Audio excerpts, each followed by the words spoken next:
నమస్తే, welcome to my channel Nagendra Vepuri. My dear friends, ఈరోజు నేను చెప్పబోయే అంశం చాలా విచిత్రమైంది. మనందరికీ తెలియనట్లుంటుంది. అదేమిటో చూద్దాం. మన జీవితాన్ని నిశ్శబ్దంగా తినేసే ఒక ప్రమాదకరమైన జబ్బు గురించి. అది ఇన్విజిబుల్ వెయిటింగ్ సిండ్రోమ్ అంటారు దీన్ని. దీని యొక్క అనాలిసిస్ గురించి వినండి ఒకసారి.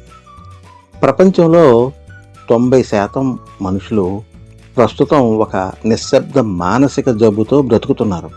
అది క్యాన్సర్ కాదు, హార్ట్ అటాక్ అంతకన్నా కాదు. కానీ అది మీ జీవితంలో అత్యంత విలువైన రోజుల్ని మీకు తెలియకుండానే లోపలకల్లా తినేస్తుంది. దాని పేరే ఇన్విజిబుల్ వెయిటింగ్ సిండ్రోమ్, కనిపించని ఎదురుచూపు జబ్బు అంటారు. ఈ క్షణమే మీరు ఈ మానసిక ట్రాప్ని గుర్తించకపోతే మీ జీవితం ముగిసిపోయేసరికి మీ చేతుల్లో కేవలం ఒక భారీ శూన్యత మాత్రమే మిగులుతుంది. ఈ సిండ్రోమ్ ఉన్నవాళ్ళు బయట ప్రపంచానికి చాలా బాధ్యత గల మనుషుల్లా, హైలీ సక్సెస్ఫుల్ పీపుల్లా కనిపిస్తారు. కష్టపడతారు, డబ్బు సంపాదిస్తారు, ఆస్తులు పోగేస్తారు. అందరూ వాళ్ళని చూసి ఎంత బాగా సెటిల్ అయ్యారో అంటారు. కానీ వాళ్ళ లోపల ఒక తీరని అసంతృప్తి నిరంతరం వేధిస్తూనే ఉంటుంది. ఎంత సాధించినా ఇంకా ఏదో మిస్ అవుతుంది అనే ఫీలింగ్ వెంటాడుతుంది.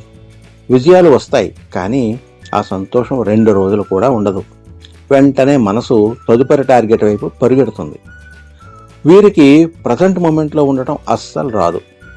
పిల్లలతో ఆడుకుంటున్నప్పుడు మనసు రేపటి మీటింగ్ గురించి ఆలోచిస్తుంది. సెలవు రోజున కూడా లోపల ఏదో ఒక అపరాధభావం.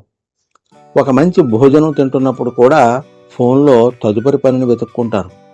వీరికి ఉన్న అత్యంత భయంకరమైన శాపం ఏంటో తెలుసా? వీరికి విశ్రాంతి తీసుకోవడమే రాదు. కాసేపు ఖాళీగా కూర్చుంటే నేను సమయం వేస్ట్ చేస్తున్నానేమో, అందరికంటే వెనకబడిపోతున్నానేమో అనే ఒక తెలియని గిల్ట్ లోపల పుడుతుంది. ఈ ప్రాజెక్ట్ అయిపోయాక కొంచెం రిలాక్స్ అవుతాను, పిల్లలు సెటిల్ అయ్యాక నా గురించి ఆలోచిస్తాను, ఈఎంఐలు తీరిపోయాక హాయిగా బ్రతుకుతాను, కొంచెం డబ్బు కూడబెట్టాక ఆ ట్రిప్కి వెళ్తాను, రిటైర్ అయ్యాక నా కలలన్నీ తీర్చుకుంటాను. ఈ మాటలు మీరు ఎన్నిసార్లు అన్నారు, ఎన్నిసార్లు విన్నారు? ఇవి మామూలు మాటల్లా అనిపిస్తాయి, కానీ వీటి వెనుక ఒక లోతైన ప్యాటర్న్ దాగి ఉంది. ఒక నిశ్శబ్ద జబ్బు. ఈ జబ్బు ఉన్నవాళ్ళు ఇప్పుడు జీవించరు. వాళ్ళు ఎప్పుడూ ఏదో ఒక తర్వాత కోసం ఎదురు చూస్తూ ఉంటారు. ఏదో ఒక పెద్ద సంఘటన జరిగితే, ఏదో ఒక లక్ష్యం చేరితే అప్పుడు సంతోషంగా ఉంటాను, అప్పుడు హాయిగా ఉంటాను, అప్పుడు నేను నిజంగా బతుకుతాను అని ఆ అప్పుడు కోసం ఇవాళని త్యాగం చేస్తూ ఉంటారు. దురదృష్టం ఏంటంటే ఆ అప్పుడు ఎప్పటికీ రాదు. ఈ జబ్బు ఎలా పనిచేస్తుంది ఒక్కసారి ఆలోచించండి. చిన్నప్పుడు మనం అనుకున్నాం, పెద్దయ్యాక హాయిగా ఉంటాను, ఎవరూ చెప్పరు, నా ఇష్టం. పెద్దయ్యాక ఉద్యోగం వచ్చాక సెటిల్ అవుతాను, ఉద్యోగం వచ్చాక పెళ్ళయ్యాక లైఫ్ సెట్ అవుతుంది, పెళ్ళయ్యాక పిల్లలు పుట్టాక, పిల్లలు పుట్టాక వాళ్ళ చదువు పూర్తి చేశాక, చదువు పూర్తయ్యాక వాళ్ళకి పెళ్ళిళ్ళు అయ్యాక. గమనించారా? ప్రతి దశలోనూ ఒక కొత్త తర్వాత వచ్చి నిలబడుతుంది. మనం వెంటాడే ఆ గమ్యం ఎప్పుడూ ఒక అడుగు ముందుకు జరిగిపోతూ ఉంటుంది. ఎడారిలో నీళ్ల భ్రమలాగా దగ్గరికి వెళ్తున్న కొద్దీ అది ఇంకా దూరం జరుగుతుంది. ఇలా చూస్తే ఒక మనిషి మొత్తం జీవితం తర్వాత బతుకుదాం అనుకుంటూనే గడిచిపోతుంది. ఇవాళ ఎప్పుడూ సరిపోదు. ఇవాళ ఎప్పుడూ ఒక ట్రాన్సిషన్ పీరియడ్ లాగా అనిపిస్తుంది. ఇది తాత్కాలికం, అసలు జీవితం ముందుంది అని. కానీ నిజం ఏంటంటే మీరు తాత్కాలికం అనుకుంటున్న ఈ క్షణాలే మీ నిజమైన జీవితం. ఇక్కడ ఒక లోతైన ప్రశ్న వేసుకోవాలి. మనం ఎందుకు జీవించడం వాయిదా వేస్తున్నాం? పైకి చూస్తే ఇది బాధ్యతలాగా, ప్లానింగ్ లాగా కనిపిస్తుంది. కానీ లోతుల్లో చాలాసార్లు ఒక భయం దాగి ఉంటుంది. నేను ఇప్పుడున్నట్టుగా సంతోషంగా ఉండటానికి అర్హుడిని లేదా అర్హురాలిని కాదు అనే నమ్మకం. నేను ఇంకా ఏదో సాధించాలి, అప్పుడే నాకు సుఖంగా ఉండే హక్కు వస్తుంది అనే భావం. ఈ నమ్మకం ఎక్కడి నుంచి వచ్చింది? చాలాసార్లు చిన్నతనం నుంచి మార్కులు తెచ్చుకుంటేనే ప్రేమ, సాధిస్తేనే గౌరవం, ఇలా పెరిగిన మనుషులకి విలువ అనేది ఎప్పుడూ ఏదో సాధించడంతో ముడిపడి ఉంటుంది. వాళ్ళకి ఉన్నదన్నట్లుగా తమని తాము అంగీకరించడం రాదు. అందుకే ఎప్పుడూ ఇంకొంచెం కోసం పరిగెడుతూనే ఉంటారు. ఇంకొంతమందికి ఇది ఒక రక్షణ. వర్తమానంలో పూర్తిగా జీవిస్తే, పూర్తిగా ఫీల్ చేస్తే అందులో రిస్క్ ఉంది. ఆనందం ఉంటే దాన్ని కోల్పోయే భయం కూడా ఉంటుంది. అందుకే మనసు ఒక సురక్షితమైన దూరం పాటిస్తుంది. ఇప్పుడు కాదు, తరువాత అని. ఆ తరువాత ఎప్పటికీ రాదు కాబట్టి ఆ భయాన్ని ఎప్పటికీ ఎదుర్కోవాల్సిన అవసరం రాదు. ఇది ఒక సూక్ష్మమైన ట్రాప్. మనకు తెలియకుండానే మనం జీవితాన్ని పక్కన పెట్టేస్తాం, ఏదో ఒక రోజు దాన్ని జీవిస్తామనే హామీతో. కానీ కాలం ఆగుతుందా? ఆగదు. ఈ సిండ్రోమ్లో అత్యంత విషాదకరమైన భాగం ఏంటంటే, మనం ఎదురు చూస్తున్నప్పుడు జీవితం ఆగి ఉండదు, అది నడుస్తూనే ఉంటుంది. పిల్లలు పెద్దవాళ్ళు అయిపోతారు, వాళ్ళతో సమయం గడుపుదాం అనుకున్న ఆ క్షణాలు తిరిగి రావు. తల్లిదండ్రులు వయసు మీద పడతారు, తర్వాత వాళ్ళతో గడుపుతాను అన్న ఆ తరువాత రాకముందే వాళ్ళు ఉండకపోవచ్చు. చాలామంది జీవిత చివరిలో ఒక చేదు నిజాన్ని గ్రహిస్తారు. తాము జీవితమంతా ఏదో ఒక దానికోసం ఎదురు చూస్తూ గడిపేశామని, అసలు జీవితమే మర్చిపోయామని. వాళ్ళ దగ్గర అన్నీ ఉన్నాయి, డబ్బు, ఇల్లు, హోదా, కానీ తాము నిజంగా బ్రతికిన క్షణాలు చాలా తక్కువ. మీరు ఇప్పుడు దేనికోసం ఎదురు చూస్తున్నారో ఒక్క క్షణం ఆలోచించండి. ఆ తర్వాత వచ్చినప్పుడు మళ్ళీ ఇంకో తర్వాత రాదని గ్యారంటీ ఏముంది?